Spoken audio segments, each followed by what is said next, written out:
Number 8. Dahmer's follower.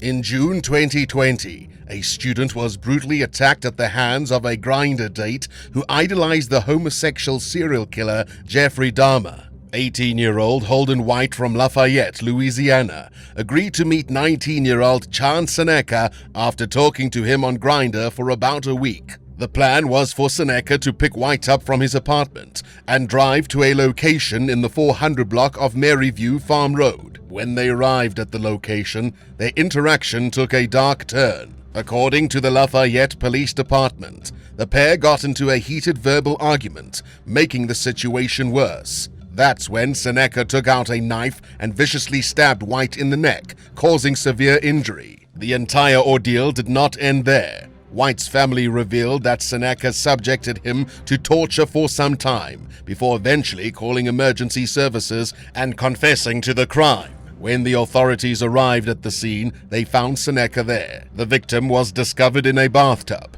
his body bearing the signs of the brutal assault he went through. He had stab wounds on his neck, strangulation marks, evidence of blunt force trauma to the back of his head, and deep cuts on his wrists that nearly cut his hands off his arms. White was rushed to Lafayette General Medical Center, where he received intensive care. By some miracle, he survived the attack. Soon his ventilator was removed and he could speak, and he even joked about being a hot mess. His sister, Faith Roussel, expressed relief that his lively and spirited personality was back. Seneca's Facebook profile predominantly featured a picture of Jeffrey Dahmer, the infamous serial killer who terrorized the LGBTQ+ community. Dahmer committed heinous acts, including the murder and dismemberment of 17 men and boys between 1978 and 1991. Seneca was taken into custody immediately and charged with second-degree attempted murder. His bail was set at $250,000 while he awaited legal proceedings.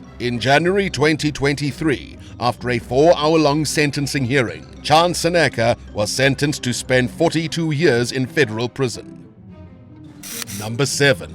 Tinder date murder. On a Sunday afternoon in December 2022, the lifeless body of a teacher was found at a friend's home in Cranebrook, Australia. The suspect was a man whom she met through Tinder. Ashley Gaddy, a 33-year-old tradesman, was being chased for the alleged killing of Daniela Finlay-Jones, a 31-year-old teacher and influential figure in women's soccer. Finlay-Jones and Gaddy initially connected on Tinder in early December, but their first meeting took place at the Marsden Brew House in Marsden Park on a Saturday night. They then went to the Cranebrook residence in the early hours of the morning. Tragically, Finlay-Jones's body was discovered by distraught friends about 8 hours later. According to the police, Finlay-Jones introduced Gaddy to her friends during their time at the pub. This would be the last time her friends saw her until they made the devastating discovery when they went to check on her at around 2:30 p.m. Police immediately suspected Gaddy and went to arrest him. Response squad swarmed the Blue Mountains area with specially trained negotiators attempting to engage Gaddy. He was donning an orange high-visibility jacket and had previously featured pictures of himself at Fletcher's Lookout on his Tinder profile. News footage captured the moment when police finally seized the suspect, who had been scaling the rock face on the dangerous side of a safety barrier. Following a tense standoff, Gaddy was successfully pulled onto the clifftop and arrested just after midnight. The remote location at Wentworth Falls, a popular tourist and bushwalking spot, happened to be the very same place where Gaddy had posted a selfie on Tinder to attract women to his profile. In an official statement, the New South Wales Police explained that officers from the Blue Mountains Police Area Command responded to Fletcher's Lookout at Wentworth Falls on Tuesday, December 20th, 2022. They found a man on the wrong side of the safety barriers and sought the assistance of specialist police resources. After engaging the man in conversation, police negotiators successfully arrested him at around midnight on December 21st, 2022. Ashley Gaddy was taken into custody by the police following a 12-hour standoff. He is currently facing murder charges. Number 6. A jealous ex-boyfriend. On March 6, 2022, A young woman from Massachusetts who was studying in the Netherlands was fatally stabbed by a stalker she had met on Tinder. The suspect, identified as 27-year-old Thomas R., grew jealous and began tracking 21-year-old Maker Urt after she had gotten back with her ex-boyfriend. The attack took place inside Urt's apartment, which was located above a tattoo shop in the town of Leeuwarden. Urt had successfully moved into the apartment following her breakup with her boyfriend of 2 years, Michael van der Waal. She had a brief dating stint with Thomas after meeting him on Tinder, but things took a dark turn when she reunited with her ex-boyfriend, causing Thomas to become violent and begin stalking her. According to van der Waal, Thomas harassed Urt through WhatsApp, drove around her street, and even placed a GPS tracking device on her bike. The police were alerted to the distressing situation when they received a call about a fire in Urt's apartment around 3:30 a.m. on March 6th. The fire was quickly extinguished, but Urt's lifeless body was found there. 2 other male residents of the building, aged 24 and 30, also reported injuries ranging from mild to severe. According to local news sources, the fire started after Thomas threw an incendiary bomb at the house to force the other residents out. A fight broke out in the stairwell between 2 male residents. Thomas then went upstairs and fatally stabbed Urt with a sharp object. Van der Waal shared that Urt had ended her relationship with Thomas because she no longer wanted to be with him. But unable to accept this, Thomas resorted to stalking her out of jealousy, ultimately leading to this horrific act. Thomas, who resided with his parents above an optic shop in Leek, was arrested around 5 a.m. on the same day after fleeing the scene by car. Sources reported that his parents turned him in to the local police after he contacted them while on the run. He is currently being held in Germany and will be transported back to the Netherlands for questioning once arrangements are made. The Netherlands police stated that once the suspect is brought back to the country, he will be taken into custody and interrogated. In July 2022, Thomas admitted to Maker Urt's murder, and as of now, he's facing the possibility of life imprisonment. What do you think Thomas's sentence will be? Let us know in the comments and hit subscribe while you're at it. Number 5. A Christmas Eve disaster. On December 30th, a Texas man was arrested for kidnapping and sexually assaulting a woman he met through Bumble. 21-year-old Zachary Kent Mills, a resident of Tomball, was facing charges of first-degree aggravated kidnapping after holding an unidentified woman captive in his apartment for 5 days. The victim, described as having been severely assaulted, managed to escape Mills's apartment on December 29th. She got help from a neighbor and promptly contacted the police. Harris County Constable Mark Herman found out through investigation that the woman had been held against her will since December 24th. Mills had picked her up from her apartment and brought her back to his residence on Christmas Eve. According to the criminal complaint, upon arriving at the apartment, Mills made sexual advances toward the woman. When she declined, he resorted to physical violence, assaulting her and preventing her from leaving. The complaint revealed that he used his closed fist to strike her in the face and neck. When he got tired, he grabbed a screwdriver and assaulted her with the handle. What's more, Mills also subjected his victim to starvation throughout the 5-day ordeal. The victim saw an opportunity to escape when he left to visit his father, prompting her to gather her clothes and seek help from a neighbor. She later identified Mills to the police by referring to his driver's license photo. The severity of her injuries needed immediate medical attention, as she had severe bruising on a large portion of her body, as well as bite marks and cuts to her throat and nose. Following his arrest, Mills was booked into the Harris County Jail with bail set at $50,000. Authorities noted that additional charges could be filed as the investigation progressed. As a condition of his bond, Mills was placed under 24-hour house arrest and ordered to stay away from the victim. Number 4. The brutal stabbing. On June 29, 2017, a student was brutally stabbed to death by her obsessed ex-boyfriend. The victim was 23-year-old Molly McLaren, and her friend revealed that Molly first believed she had found Mr. Right on Tinder when she met 26-year-old Joshua Stimson, but things soon changed. Molly and Stimson had been chatting online for a few months before finally meeting in person. Molly confided in her best friend Amy Lee about their strong connection. Both Molly and Stimson had experienced anxiety and depression, which they bonded over.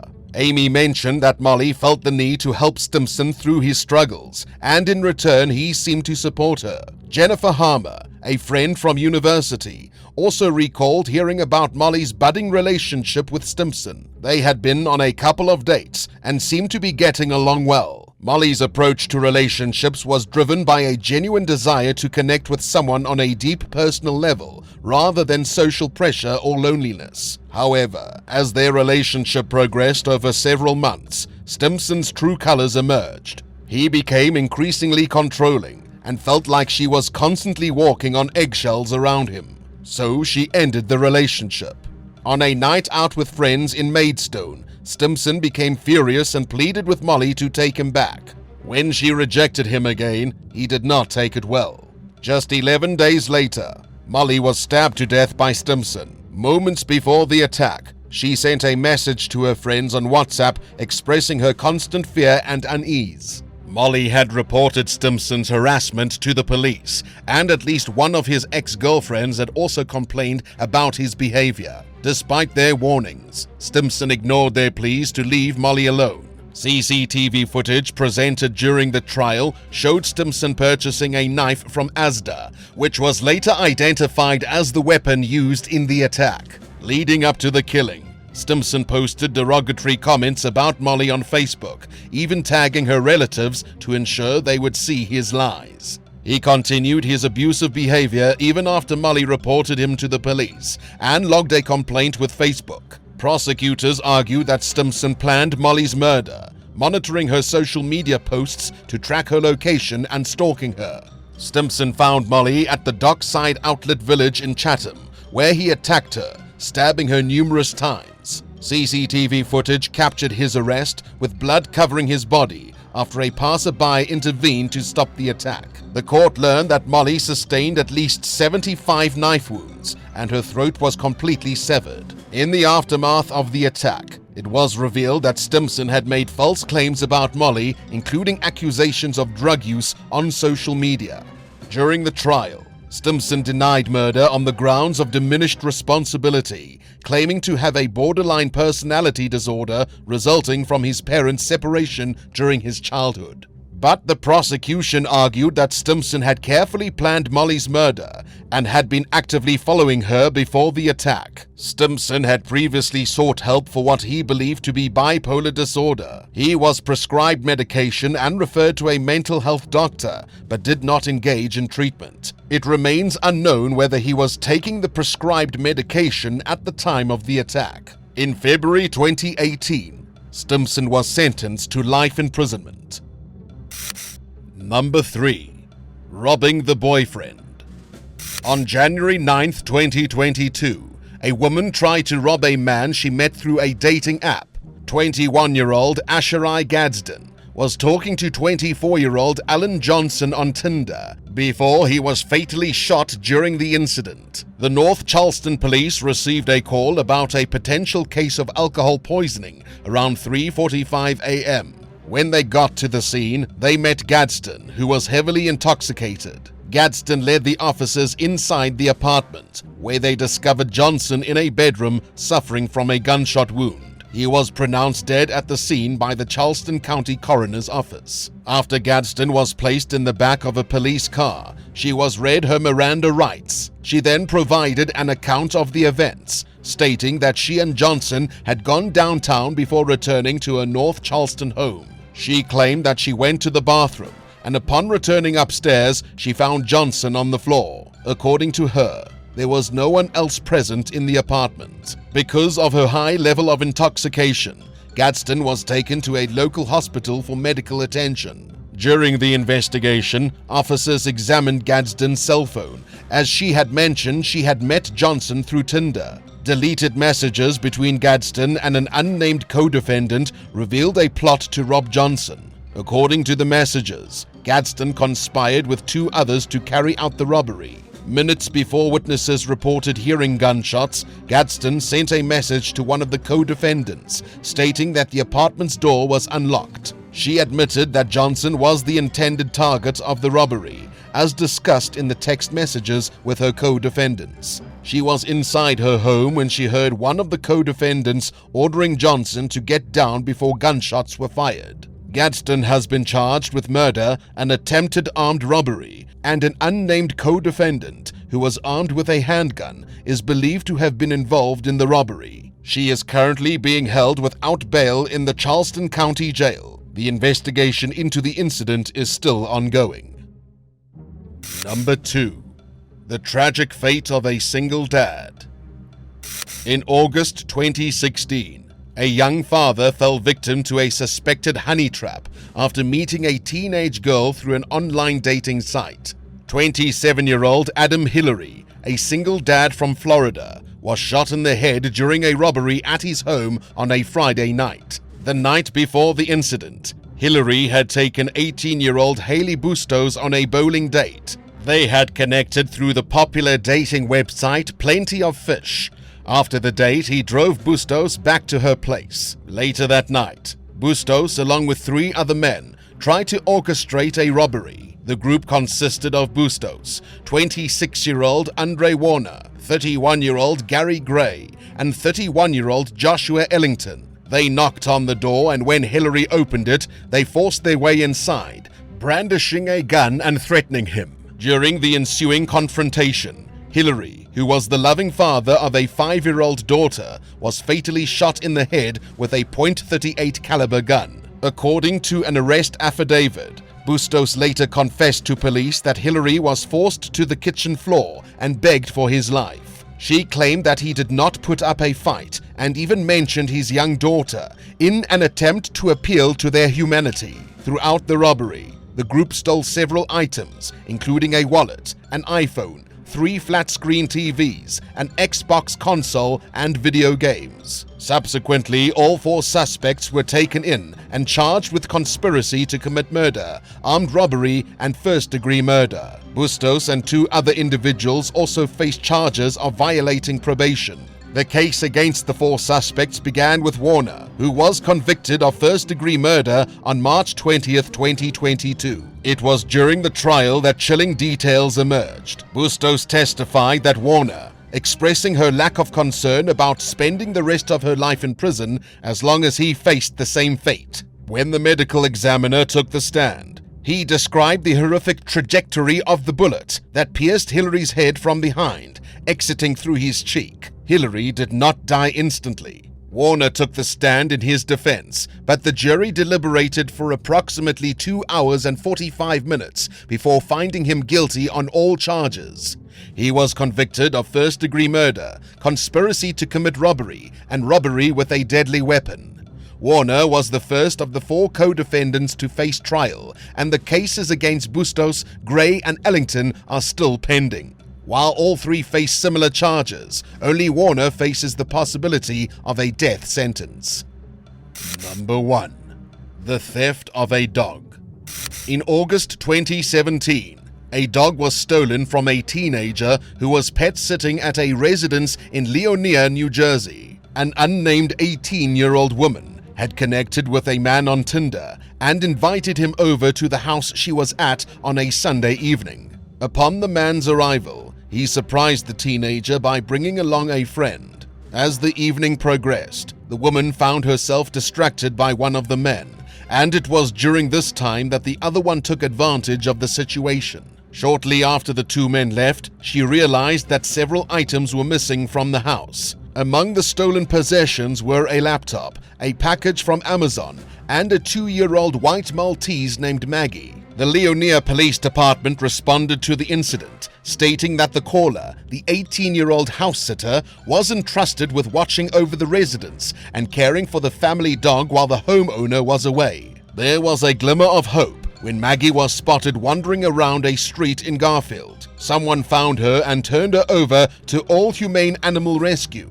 an organization dedicated to helping animals. Maggie was joyfully reunited with her relieved family. The police have made progress in their investigation and have identified the 2 suspects who were present at the house on that eventful night. The case remained an active criminal investigation, but no updates have been revealed to the public about the suspects. Which of these dating app crimes makes you never want to date again? Let us know in the comments below. And if you haven't already, be sure to subscribe to the channel. Thanks so much for watching, and we'll see you next time on Bad Badger.